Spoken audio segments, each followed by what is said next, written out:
Welcome to What's New, your channel for everyday solutions. Be sure to subscribe, share and like our videos.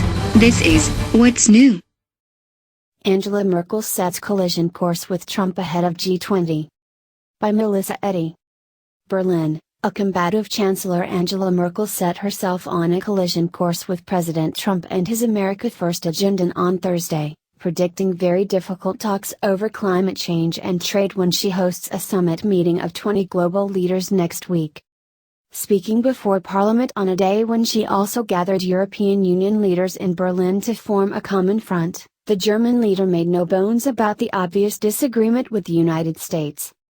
Whoever believes the problems of this world can be solved by isolationism and protectionism is making a tremendous error, Ms. Merkel said, in what will most likely be her final address before Parliament before closing out her third term in office. In the midst of an election campaign, the Chancellor has been criticized by her main opponent for not standing up more forcefully to the American president. Her tough tone to some degree served as domestic political posturing, intended to enhance her appeal as a global leader uniquely qualified to guide Germany after more than 11 years in office. But there was also little doubt that Ms. Merkel was trying to gird Germans and her European Union partners for a more conflictual relationship with the United States, which she said could no longer be counted on as a reliable ally after Mr. Trump's visit to Europe in May. Those divisions are likely to be full display during the Group of 20 summit meeting that begins July 7 in the German city of Hamburg, where Ms. Merkel will welcome not only Mr. Trump but also President Vladimir Putin of Russia, President Recep Tayyip Erdogan of Turkey and other leaders from industrialized and emerging nations. Global trade, as well as measures to halt climate change, migration, terrorism and international pandemics are all on the agenda. For the Chancellor, however, the most important single message of the gathering is ensuring multilateral cooperation through international institutions. Those include the International Monetary Fund and the World Trade Organization, both of which are taking part in the meeting. The stage for conflict at the gathering was set in March, when a meeting of finance ministers and central bankers from the Group of 20 ended in discord as the United States broke with its allies and forced the rewriting of the final joint statement. Among other things, the United States delegation insisted that a pledge to support the 2015 Paris Accords on climate change be dropped. In the months since, Washington has only toughened its stance, repeatedly criticizing Germany over its trade surplus and formally announcing that the United States would back out of the Paris Climate Agreement.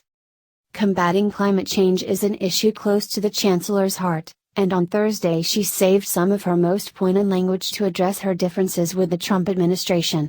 Since the decision by the United States of America to quit the Paris Climate Accords, we are more determined than ever to make it a success, Ms. Merkel told lawmakers.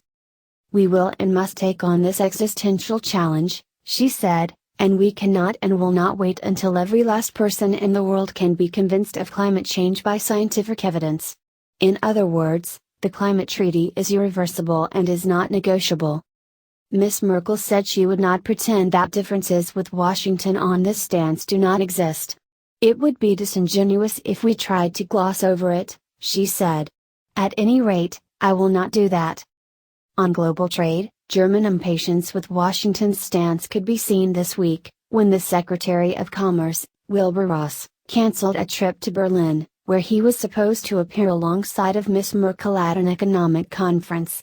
Instead, Mr. Ross appeared via video link, repeating the administration's criticism of the German trade surplus, but calling for the resumption of talks on a transatlantic trade agreement. After his talk went on more than twice as long as the 10 minutes originally scheduled, organizers at the Christian Democrats Economic Council pulled the plug on him to allow the Chancellor to take the stage. The decision to cut the Secretary off mid-sentence had nothing to do with the content of the speech. We were just running behind schedule, and we told that to our contact on the American side, said Klaus Hubert Figger, a spokesman for the Council.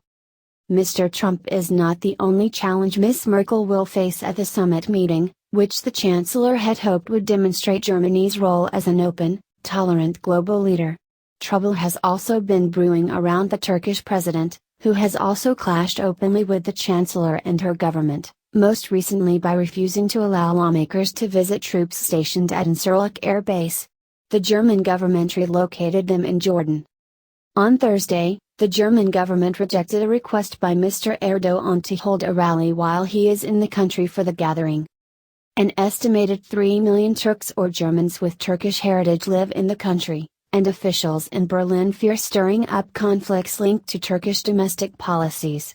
Ms. Merkel's government has condemned Turkey's crackdown on dissent since a coup attempt against the Turkish leader last July. And this year, Germany refused to let politicians from Mr. Erdogan's party address campaign rallies in the country before a Turkish referendum, a decision which the Turkish president criticized as Nazi-style behavior. Hamburg is home to about 90,000 Turkish immigrants and their descendants, many of them ethnic Kurds, and security officials in the port city are seeking to prevent any clashes between Mr. Erdogan's supporters and opponents in Germany. Hundreds of thousands of protesters are expected to descend on Hamburg during the summit meeting, taking part in mass demonstrations that have been planned surrounding the event. On Wednesday, Germany's highest court ruled that city officials had to allow demonstrators to camp in city parks. The police had sought to prevent such tent cities, arguing they could harbor protesters planning violence. Protesters say the camps are necessary to allow them to demonstrate an alternative, anti-capitalist style of living. In closing her address to Parliament, the Chancellor acknowledged the right to protest but urged those taking part to show restraint. "We know that there will be protests, and that is more than legitimate in a democracy," Ms. Merkel said, adding her hope that these demonstrations will be peaceful. Welcome to What's New, your channel for everyday solutions. Be sure to subscribe, share and like our videos. This is What's New.